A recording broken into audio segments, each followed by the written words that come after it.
Welcome to St. Joseph's Newsround. Today we are going to be talking about Black History Month and what we've been learning.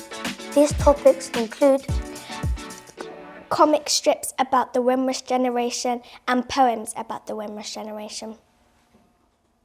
Thank you, Newsround team. Hello, now I'm going to talk about the Windrush child in my comic strip. Leonard's dad leaves by choice to Britain to help fix the country. When Leonard grows older, 10, he boards a ship with his mother to join his dad. They arrive and they finally meet up and reunite. You're so different, you're so weird, we will never be your friend. That was very interesting. Now, let's look at mine. In this story, in this first bit of the story, Leonard is a baby and his dad proceeds to leave Jamaica and arrives at Britain. Then, a few years later, Leonard is around the age of 10 and he leaves with his mum abroad to go on a ship to Britain. In the next event is when Leonard meets his dad, but he's quite confused at first and doesn't really want to speak to him. And the last bit of my story, or comic strip, he experienced racism and he talks to his father about it, and his father gives him comfort. That was really well illustrated. Thank you for listening. We really love those comics. Now for some poetry. Child of the sleeping sea, beneath the scorching sun, you hear the palm trees swishing, you smell the spicy chicken digging at your nose. You feel the warm wind.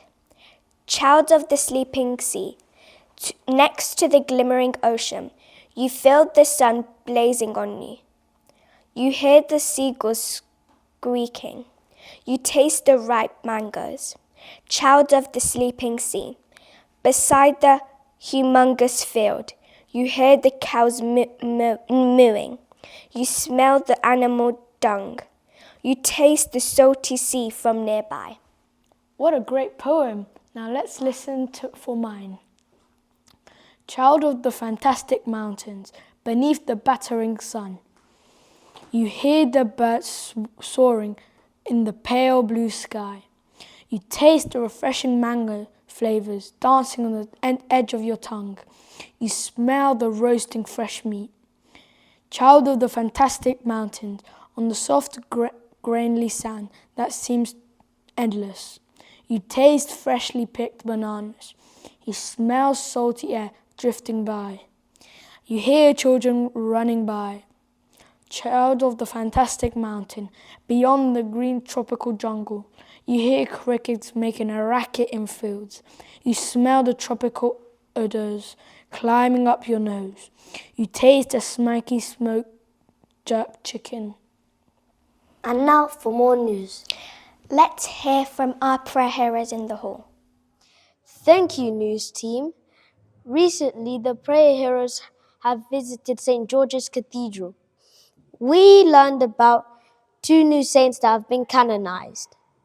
These were Peter Turok from Papua New Guinea and Elacius Maloid from Armenia. At the end of Mass, we took a picture with this candle. I remember, at church, we were talking about hope. The priest said, one piece of hope could change the whole entire world if we just pass it around and give each other faith. Thank you for joining the prayer heroes. And now back to the news team. Now we're going to talk about firework safety. Here are 5 handy firework tips. Children should never handle fireworks without an adult's supervision. Keep a bucket of water with you because sparklers after being lit are still hot. Never go back to a lit firework. Keep kids and pets from a safe distance at all times. Always handle fireworks with great care. But the most important thing is to have fun. Well, that's all we have time for today. Thank you for joining us. We'll see you again next time. Bye for now. Bye.